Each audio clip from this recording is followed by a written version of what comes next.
राधे श्याम। आप सभी को मेरा प्रणाम।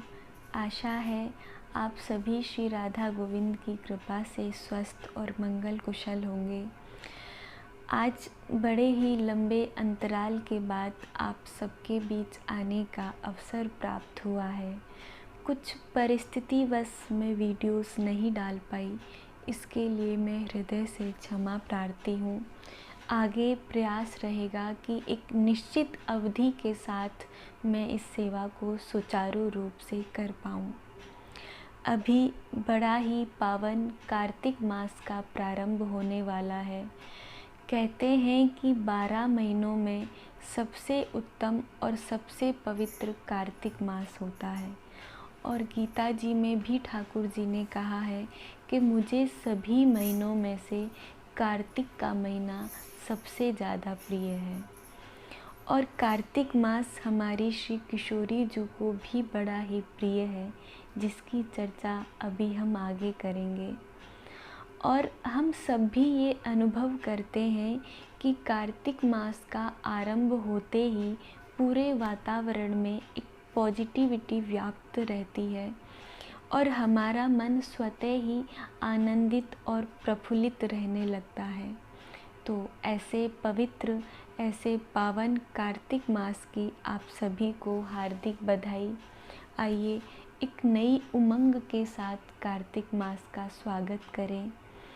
जैसा कि हम सभी जानते हैं कि कार्तिक मास को दामोदर मास भी कहा जाता है, क्योंकि इसी मास में ठाकुर जी की उखल बंधन लीला हुई थी। यशोदा मैया ने ठाकुर जी के उदर को दाम यानी रस्सी से उखल से बांधा था, तभी से ठाकुर जी का नाम दामोदर पड़ा। और इस मास में ये लीला होने के कारण इस मास को दामोदर मास कहा गया। कार्तिक मास को राधा दामोदर मास भी कहा जाता है।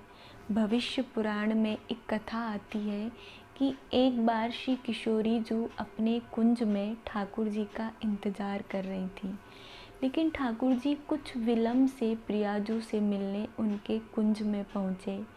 इस पर श्री किशोरी जी ने नाराज़ होकर ठाकुर जी को लताओं की रस्सी बनाकर उनसे बांध दिया। तब ठाकुर जी ने कहा कि हे प्रियाजू, आप व्यर्थ में ही मान कर रही हैं। मुझे यशोदा मैया ने घर पर कुछ पर्व होने के कारण घर से बाहर निकलने नहीं दिया, इसलिए मैं आपसे मिलने विलम्ब से आया हूँ। जब श्री किशोरी जी को कारण ज्ञात हुआ तो किशोरी जी ने ठाकुर जी से क्षमा मांगी और ठाकुर जी को खोल दिया। तब ठाकुर जी ने कहा कि हे किशोरी जी, आपने मुझे इस मास में लताओं की रस्सी बनाकर उनसे बांधा, इसलिए इस मास को राधा दामोदर मास कहा जाएगा और ये मास मुझे बड़ा ही प्रिय होगा। इसलिए जो भी श्री किशोरी जी की भक्ति, किशोरी जी की आराधना करता है, श्री ठाकुर जी उस पर प्रसन्न होकर अपनी कृपा बरसाते हैं। जैसा कि शास्त्रों में बताया गया है कि कार्तिक मास में प्रातः स्नान, दान, व्रत, तुलसी पूजन का विशेष महत्व होता है। प्रातःकाल ब्रह्म मुहूर्त में स्नान करके तुलसी पूजन करना विशेष फलदायी होता है। इसके साथ साथ कार्तिक मास में दीपदान की भी विशेष महिमा बताई गई है। किसी मंदिर में, पीपल या किसी भी अन्य वृक्ष के नीचे, तालाब या नदी पर नियमित रूप से किया गया दीपदान विशेष महिमा में बताया गया है। प्रातःकाल और संध्या के समय ठाकुर जी के सामने और तुलसी जी पर नियमित रूप से दीपक अवश्य जलाएं।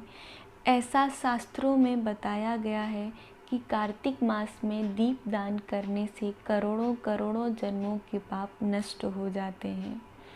और ऐसा संतों के मुख से मैंने सुना है कि हमारे श्री ठाकुर जी को दीपक की रोशनी बड़ी ही प्रिय है।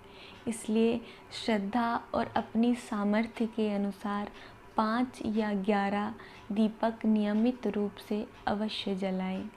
इसके साथ साथ कार्तिक मास में किया गया संकल्पित नाम जप, शास्त्र अध्ययन, कीर्तन, धाम यात्रा, धाम वास करने से अनंत अनंत गुना फल प्राप्त होता है। किसी संत के मुख से मैंने सुना था कि जैसे मार्केट में डिस्काउंटेड सेल होती है, ऐसे ही कार्तिक मास में ठाकुर जी की भक्ति, ठाकुर जी की कृपा का डिस्काउंट दिया जाता है।